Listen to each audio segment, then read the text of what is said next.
මිල්ෆෙඩ් sound ගිහිල්ලා ආවට පස්සේ අපි කෝපි බීලා ටිකක් රෙස්ට් කරලා එදා දවසේ අපි දෙවනි චාරිකාවට පිටත් වුණා. ඒ තමයි ටියානෝ වැවේ බෝට් රයිඩ් එකකට ගිහිල්ලා ග්ලෝබර්ම් කේව් එකක් බලන්න යන්නේ. Te Anau වැව හරිම ලොකු වැවක්. මේක තමයි මුළු නවසීලන්තයෙන්ම දෙවනියට ලොකුම වැව සහ දකුණු දූපතේ තියෙන ලොකුම වැව. වර්ග ප්‍රමාණයෙන් වර්ග කිලෝමීටර් 350ක් විතර තියෙනවා. ආසන වශයෙන් කොළඹ දිස්ත්‍රික්කයෙන් භාගයකට වඩා.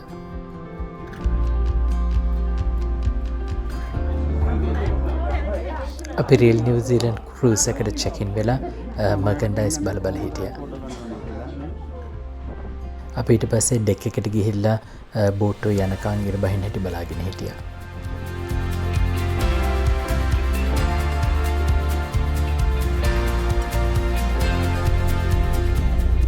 ටික වෙලාවකින් අපි බෝට්ටුවට නැග්ගා. පේන හැටියට මේක ටිකක් අලුත් බෝට්ටුවක්. Welcome friends, welcome aboard to the Luminosa. How's it going this evening? All good? Nice. Safety instructions වලින් පස්සේ අන්තිමේදී අපිට උඩට යන්න දුන්නා. Look at that.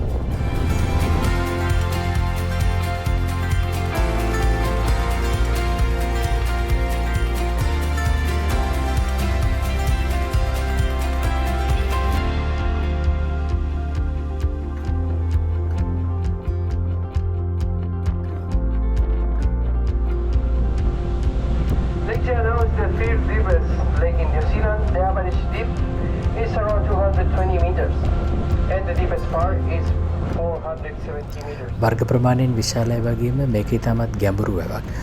මීටර් 471ක් ගැඹුරුයි.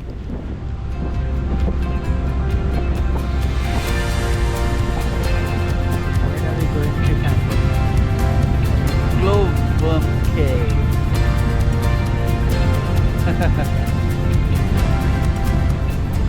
මේ විදිහට ලස්සනට ඉර බැහැගෙන යද්දී බෝට්ටුවක් ග්ලෝබල් කේව්ස් දෙහාට අරගෙන ගියා.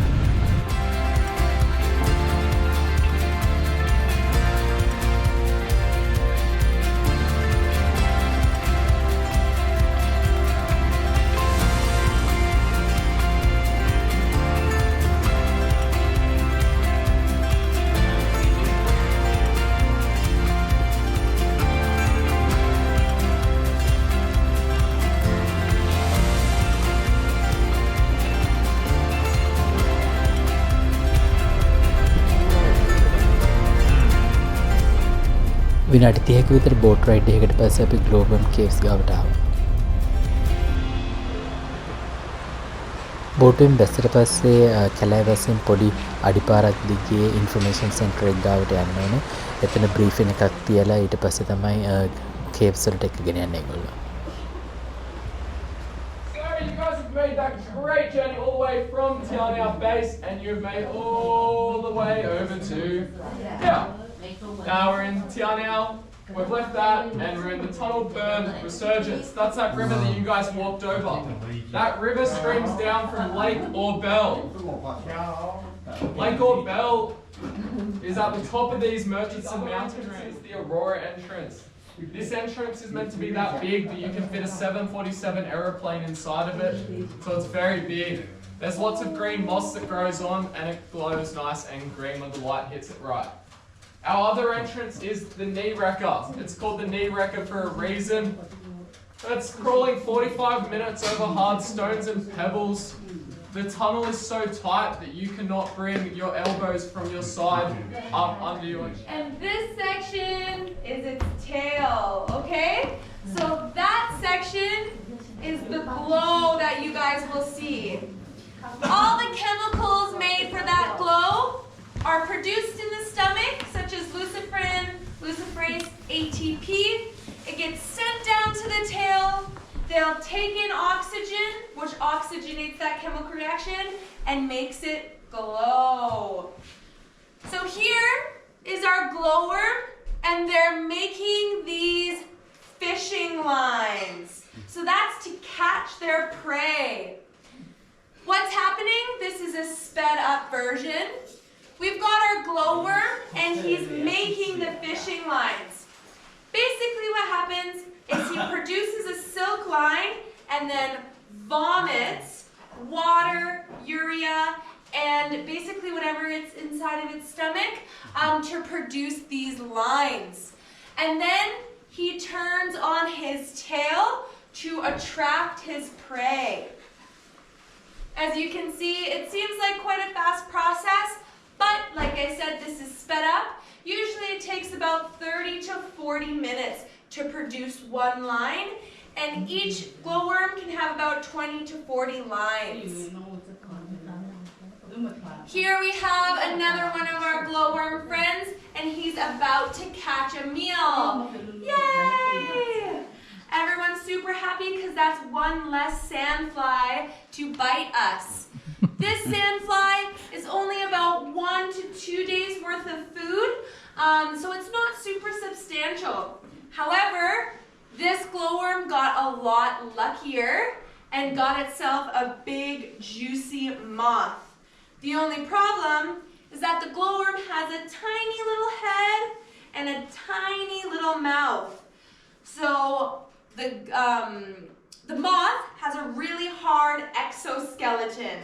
So the glowworm has to find the most fragile and tender part of the moth to get inside. Does anybody have a guess? So I'll set the stage here. We've got 2 glowworms. This one is smaller, meaning younger. And then we've got this one, which is bigger, meaning that it's older. So we'll call this one Chad. Chad's a young guy, you know, he's loud, likes to have fun. Big Owl over here, he's retired. He's not into it anymore. So we've got Chad over here making those fishing lines, and Al's annoyed that he's in his space. So he's gonna go over and knock him off the wall. Then he steals his fishing lines because he thinks that Chad's gone. Chad's young and feisty, so he comes back up for round 2, and Big Al eats him. So they're cannibals. And you can see his tiny little light fade away inside of Big Al. So sad. But there are 4 life stages. The first is this egg stage. They last like that for about 3 weeks, and then change into our glowworm. Surprise, surprise, it's not actually a worm because they'll turn into a fly. So you guys are actually here to see the glow maggot cave. But no one would come to something called the glow maggot cave, so we rebranded as the glow worm cave so that I have a job. They stay like this for about 9 months, and it's the only time in their life where they can eat, because they then turn into a pupa for about 2 weeks, and then they metamorphosize into a beautiful fungus gnat. Now that fungus gnat looks like a mosquito, but it has no mouth and no stomach. So it only lives for about 1 to 5 days, and then it dies. Its sole purpose is to reproduce, and then it can be food for the next generation. The caves are a great place for our glowworms because there's low wind, lots of moisture, and lots of food for them. Here in New Zealand, we have the one species, Arachna campa luminosa. Kind of sounds like a Harry Potter spell. Arachna meaning spider, campa meaning larva, and then luminosa for the light. Do I have any questions before we go into the cave, guys? ග්ලෝවම්ස්ලා ගැන කියා දෙන පොඩි gallery එකකුත් තියෙනවා මේකේ. Cave එක ඇතුළට යන මුල ටිකේ ගොඩක් නැවිලා තමයි යන්න ඕනේ. ඇතුළට ගියාට පස්සේ මේ කේව් එක ඇතුළේ ගඟක් ගලාගෙන යනවා. හරිම ලස්සනයි. හැබැයි ඇතුළේ ඒගොල්ලෝ මේ ෆොටෝස් ගන්න දෙන්නේ නැහැ. Te Anau වලට ආවොත් මේක අනිවාර්යෙන් බලන්න ඕනේ. හරිම ලස්සන එක්ස්පීරියන්ස් එකක්. මෙතන ඒගොල්ලන්ගේ වෙබ්සයිට් එකේ ප්‍රොමෝෂනල් පික්චර් එකක් මෙච්චරටම ගොඩක් පේන්නේ නැහැ. නමුත් තාමත් හරිම ලස්සනයි.